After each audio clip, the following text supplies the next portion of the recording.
பிரேசா film தயாரிப்பில் யுவன் சங்கர் ராஜா இசையில் ஸ்ரீநித் எசகுமார் இயக்கத்தில் ரியோ ராஜ் நடித்துள்ள ஸ்வீட் ஹார்ட் திரைப்படம் மார்ச் 14ஆம் தேதி உலகமெங்கும் உள்ள திரையரங்குகளில் வெளியாக உள்ளது.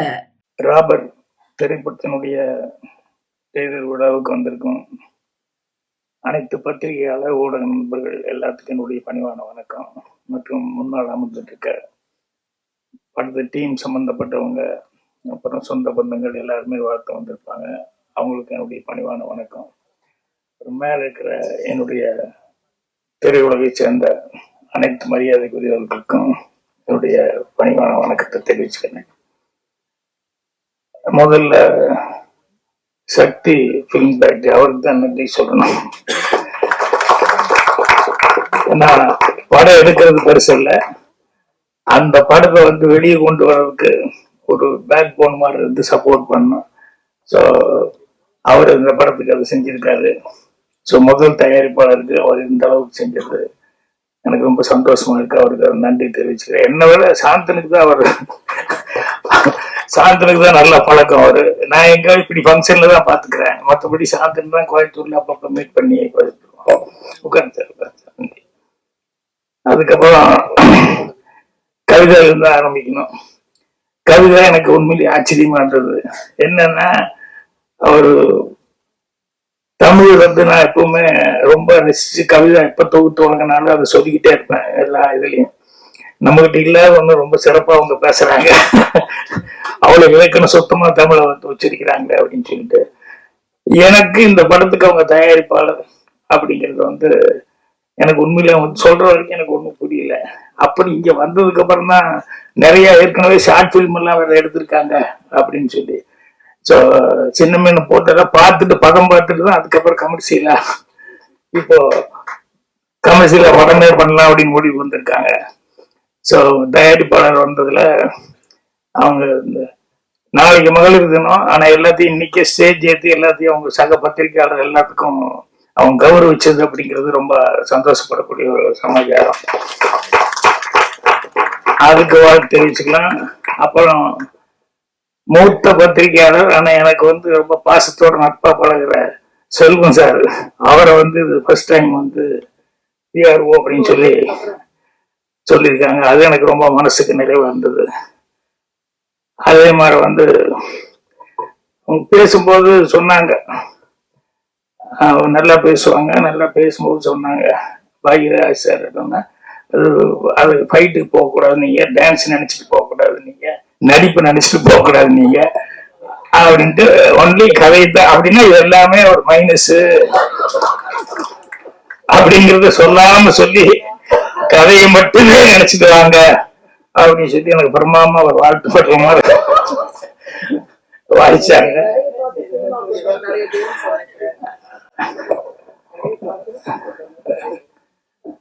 ரொம்ப சந்தோஷமா இருந்தது அவங்க சொல்லும் போது. சரி பரவாயில்ல, அவங்க ஒரு தயாரிப்பாளராகி நமக்கு ஒரு நல்ல மரியாதையா வருது. அப்புறம் இவ்வளவு நேரம் வரைக்கும் இந்த ஃபங்க்ஷன் போகும்னு நான் நினைக்கல. ஏன்னா அவங்க 3 மணிக்கே அதே கஷ்டம், தேட்டர் கிடைக்காது, அடுத்தடுத்து புக் பண்ணிருக்காங்க அப்படின்னா. அப்புறம் நானும் பார்த்துக்கிட்டே இருக்கிறேன், எப்படா என்ன அடுத்து யாரோ கூப்பிடுவாங்களே, ரைட் ஆஃப் பண்றது அது இதெல்லாம் நடக்க, அடுத்த ஆளு உள்ள வந்துருவாங்களே அப்படின்னு சொல்லிட்டு அது அப்படியே போயிட்டே இருந்து. சரி பரவாயில்ல, ஏதோ கேட்டு வாங்கிட்டாங்க போல சந்தர்ப்பம் அப்படின்னு சொல்லிட்டு.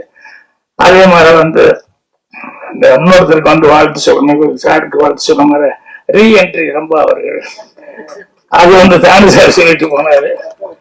ரெடியா இருக்கிறேன், நானெல்லாம் ரெடியா இருக்கிறேன், வாங்க.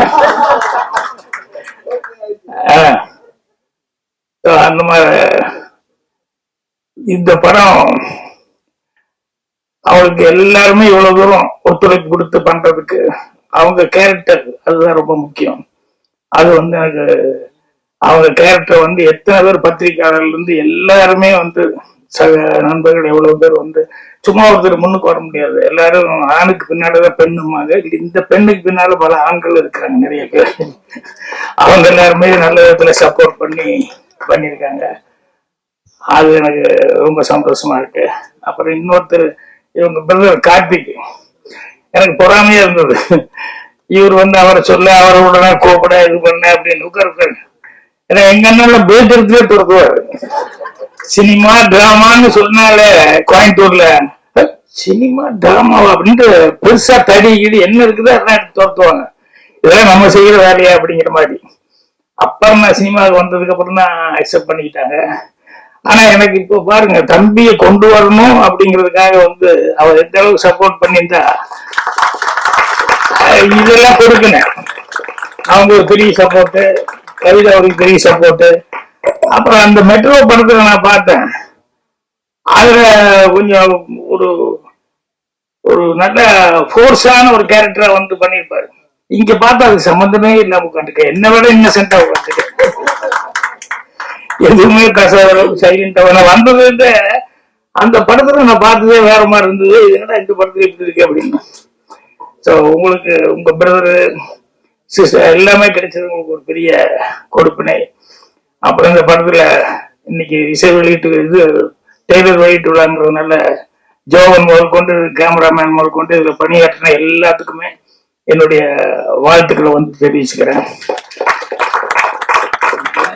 இது இம்ப்ரெஸ் அப்படின்னு சொல்லி கம்பெனி, இம்ப்ரெஸ் பிலிம் ஃபேக்டரி அப்படின்னாங்க. டைட்டில் ரொம்ப இம்ப்ரெஸ்ஸா தான் இருக்குது. நல்லா ராபர் அப்படின்னு சொல்லி சொல்லக்கூடியது. என்னன்னா திருடன் அப்படின்னு சொல்லும் போது எனக்கு வரும்போது அப்படி யோசிச்சுட்டே வந்தேன். எனக்கு பிடிச்ச சில திருட்டு விஷயங்கள்ல ரொம்ப நான் ரசிச்ச விஷயங்கள், அது சிவாஜி சார் நடிச்சது ஒரு படம் இருக்கும். ஒரு ஆள் வர்றான், நகை பணம் எல்லாம் எடுத்துட்டு வர்றான், அதை திருடணும், நாளைக்கு ஏதாவது நைட் டைம்ல போய் எல்லாம் திருடலாம் அப்படின்னு சொல்லும் போது, இதெல்லாம் காலையில 10:30 மணிக்கு தான் அவன் எடுத்துட்டு கடைக்கு வர்றான், 10:30 மணிக்கே திருடிடுறான், இங்க அந்த ரோட்லயே திருடிடலாம் அப்படின்னு. இந்த ரோட்ல வச்சு எப்படி திருடுவா அப்படின்னா, ஒன்னுல ஒரு கேமரா மட்டும் கொண்டு வாங்க அப்படின்னு சொல்லிட்டு 2 ஆளுகளை விட்டு கூட கொடுங்க அப்படின்னு சொல்லிட்டு அந்த சேட்டு வரும்போது இவர் உணர்ந்து கேமரா எல்லாம் வச்சு ரெடியா 10 மணிக்கு வெயிட் பண்ணுவார். ஜனங்கள்லாம் சேர்ந்துருவாங்க. என்ன சார்னா ஷூட்டிங்க, நீங்கெல்லாம் கூட நடிக்கணும் அப்படின்னு. என்னன்னா இல்ல ஒருத்தர் வருவான், அப்போ நாங்க வந்து டக்குன்னு போய் நிறுத்தி பிளாக் பண்ணி அந்த பணத்தை எல்லாம் பொட்டியோட பணத்தையும் நகையும் தூக்கிட்டு ஓடுவோம். அப்ப ஐயோ ஐயோ திருடன் கட்டும் போது நீங்க தான் சேர்ந்து ஏண்டா வட்டிக்கு வட்டி விட்டு இப்போ காசு சம்பாதிச்சுவேன், அதனாலதான் அவன் காசு இப்படி அநியாயத்துக்கு போகுது அப்படின்னு சொல்லி நீங்களாம் அவனை பிடிச்சி ரொம்ப கம்மியா அடிச்சு அவனை அப்படி உட்கார வச்சிருங்க அப்படிங்கிற மாதிரி சொல்லி சிவாஜி சார் திருடிட்டு போவார் திருடன் படத்துல. நான் ரொம்ப ரசிச்ச சீன் அது. புத்திசாலித்தனம் இருந்தது, அதே நேரத்துல பிரசன்ஸ் ஆஃப் மைண்ட் யூஸ் பண்ணி பண்றது. இதே மாதிரி ரியல் லைஃப்ல கூட ஒன்று சொல்லுவாங்க.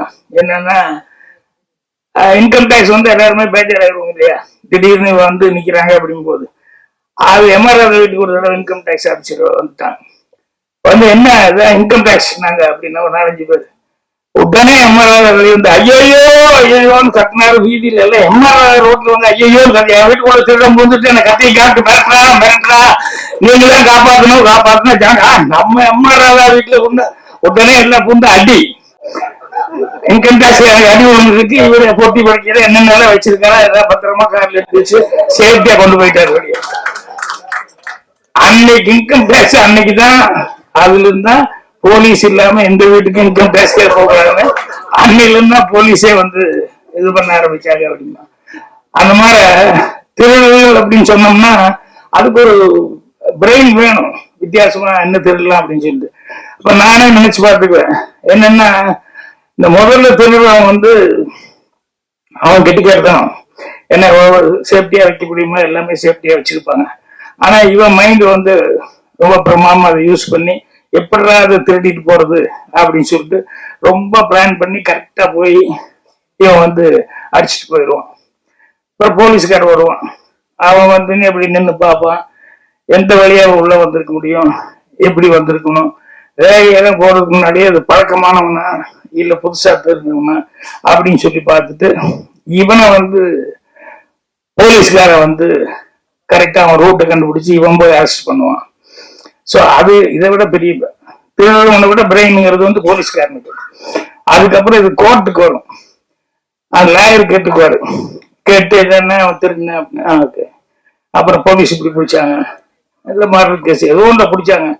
உடனே அந்த லாயர் இவன் இப்படி திருடினா போலீஸ் இப்படி கேஸ் போட்டிருப்பான், இவன் இப்படி பண்ணிருப்பான் அப்படி பண்ணிருப்பான், ரெண்டையும் கேட்டுட்டு இப்படி நடக்கவே இல்லை அப்படின்னு சொல்லிட்டு அந்த கேஸே உல்டா பண்ணி விட்டுருவாங்க.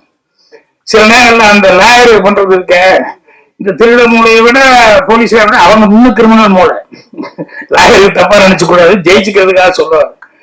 என்னன்னா ஒருத்தர் திருடிட்டான், இது அருவாள் வெட்டிட்டான்னு சொன்னோன்னு கைப்பிடியா பிடிச்சிட்டாங்க, அருவாள்லாம் இருக்குது. அப்புறம் வந்துட்டு போய் கேட்கும்போது வந்து எனக்கு எவ்வளவு பணம் கொடுக்குறீங்க அப்படின்னு லாயர் கேட்டாரு. ஒரு 5 லட்சம் கொடுத்தா நீங்க கைப்பிடியா பிடிச்சிட்டாங்க, இப்படி காப்பாற்ற. நான் காப்பாத்துறியா, நீ நாளை காப்பாத்துறேன், நான் வெளியே கொண்டு தரேன், ஒரு 5 லட்சம் கொடுக்குறியா 10 லட்சம் கொடுக்குறியான்னு சொல்லி பேசிட்டாரு. அப்புறம் போனாரு.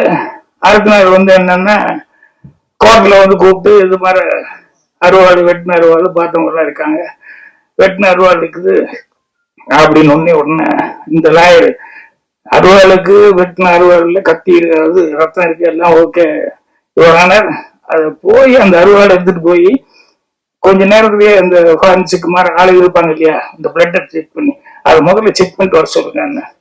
அதை போய் செக் பண்ணிட்டு வந்து அதை ஆட்டு ரத்தம் அப்படின்ட்டான். என்னன்னா இவர் முதல் நாளே போலீஸ்ல போய் ஆளை பிடிச்சு அவனுக்கு ஒரு 1 லட்சம் ரூபாய் கொடுத்து அந்த அருவாளை வாங்கிட்டு வந்து அதை போய் கிளீன் பண்ணி நல்லா கரெக்ட் பண்ணிட்டு ஆட்டு எடுத்து அதுல பூசிட்டு கொஞ்சம் சத்தமெல்லாம் மறுபடியும் உள்ள வச்சு சொல்லிட்டாரு. ஸோ லாயருடைய புத்திசாலித்தனம் எப்படிங்கிறது பாருங்க. அது எப்படி எடுத்துக்கலாம், கிரிமினல் மைண்ட் எடுத்துக்கலாம், புத்திசாலித்தனமான மைண்ட் எடுத்துக்கலாம். ஆனால் இது போலீஸ் திருடன் தாண்டது போலீஸுடைய மைண்ட், போலீஸை தாண்டி லாயருடைய ஒரு மைண்ட். இது எல்லாத்தோட மோசமான ஒரு மைண்ட் இருக்கு, ரொம்ப கிரிமினலான மைண்ட். அவங்க யார் வேணா ரைட்டர், நம்ம அனந்த கிருஷ்ண மாதிரி என்ன மாதிரி என்ன அப்படின்னா இது எல்லாத்தையும் கிரியேட் பண்றது யாரு? ஒரு கதைக்கு வேணும்னா திருடன் நம்ம தான் கிரியேட் பண்ணணும். அதை எப்படி போலீஸ்கார கண்டுபிடிக்கிறான் அப்படிங்கிறதையும் நம்ம தான் கிரியேட் பண்ணணும். லாயர் கேரக்டர் வந்ததுனால அதை உடைக்கிறதுக்கு லாயருக்கு உண்டான மூளை, அதுக்கு உண்டான டைலாக் அதெல்லாம் போடுறதும் நம்ம தான் பண்ணணும். இத்தனையும் பண்ணி அதுக்கப்புறமா தான் வந்து ரைட்டருங்கிறவங்க வந்து பேர் வாங்க முடியும்.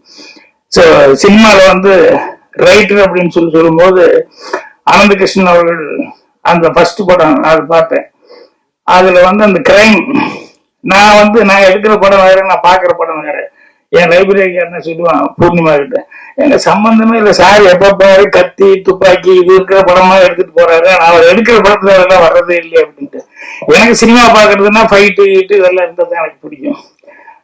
ஸோ அந்த மாதிரி நான் படம் பாக்குறேன்.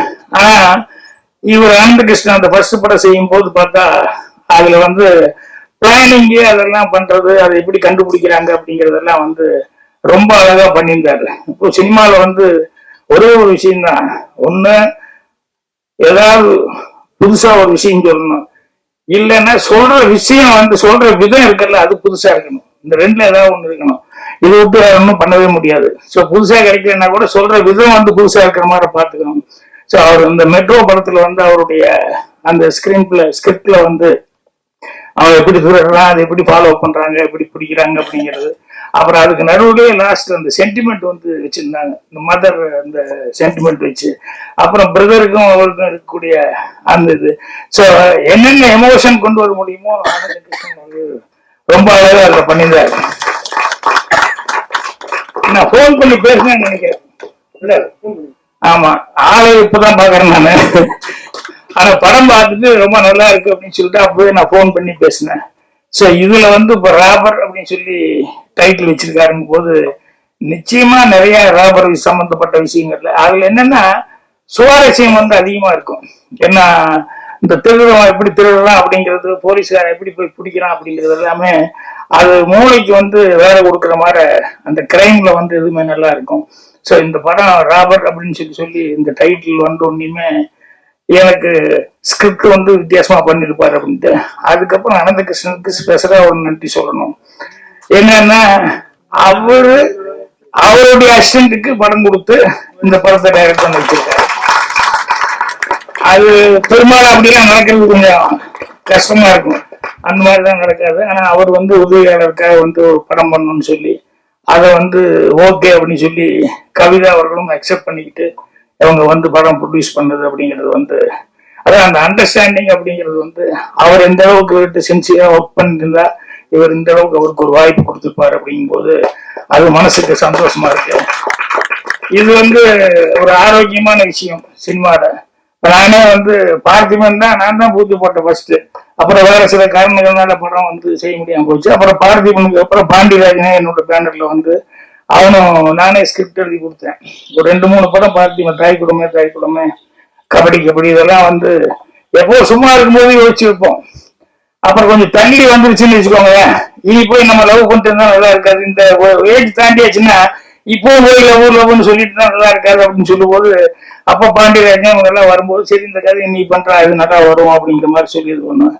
ஸோ அந்த மாதிரி அசிஸ்டன்ட்டுக்குள்ள ஒரு நல்ல அண்டர்ஸ்டாண்டிங் அப்படிங்கிறது வந்து இருக்கணும் டைரக்டருக்கு அசிஸ்டன்ட்டுக்குள்ள. ஸோ இந்த ஸ்கிரிப்டை பொறுத்த வரைக்கும் அவர் வந்து தன்னுடைய அசிஸ்டன்ட்டுக்காக வந்து ஒரு படத்தை பண்ணி அவரே வந்து சான்ஸ் கொடுத்தது மட்டும் இல்லாம அவரே ப்ரொடியூஸ் பண்ணியிருக்காங்க போது எந்த அளவுக்கு அவர் நம்பிக்கை வச்சிருக்காரு அப்படிங்கிறது ரொம்ப ரொம்ப சந்தோஷமா இருக்கு. ஸோ கவிதா அவர்களுக்கும் சரி, ஆனந்த கிருஷ்ணன் அவர்களுக்கும் சரி, தயாரிப்பாளரும் அவங்க தயாரிப்பாளருக்கு அவங்க சக்சஸ் ஆகணும். அவங்க குடும்பத்துல எல்லாருமே வந்து வாழ்த்து சொன்னதுங்கிறது ரொம்ப சந்தோஷமா இருக்குது. ஸோ படத்தினுடைய வெற்றி விழால மீண்டும் எல்லா அந்த குடும்ப சகிதமா எல்லாருமே கலந்துக்கிட்டு இதே சந்தோஷத்தை பகிர்ந்துக்கணும்னு சொல்லி என்னுடைய வாழ்த்துக்கள் தெரிவிச்சுக்கிறேன். நன்றி, வணக்கம்.